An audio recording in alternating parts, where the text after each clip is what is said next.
With the United States entering the war to end all wars, animation studios were approached by several members of the government in hopes to boost morale. In this case, Walt was ahead of the pack. Animators were entrusted to make training films, aircraft insignias, and propaganda shorts that would be shown to the public. After it became clear the shorts were working, Walt was approached by several more branches of government in hopes that they would receive similar success. Several popular characters were used for the purpose of promoting the war, but looking back, there are two shorts that stand out: Education for Death and De Fiodo's Face.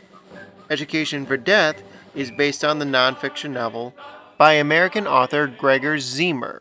The story follows a boy named Hans, who is raised in Nazi Germany. Throughout the short, you see Hans transform into a merciless soldier who only wants to follow the teachings of Adolf Hitler.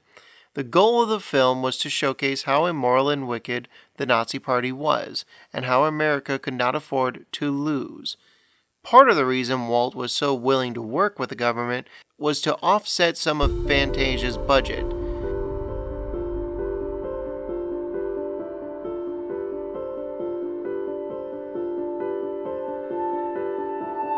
Meanwhile, Dick Huemer and Joe Grant brought up Walt's attention on what would become De Fiodo's Face, starring Donald Duck.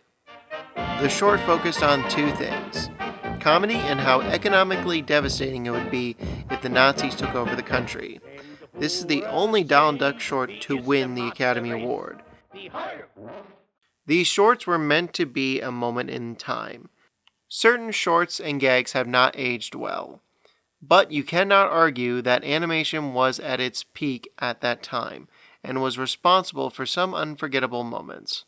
Thanks for watching, and tune in next time, where we examine the most controversial Disney film of all time.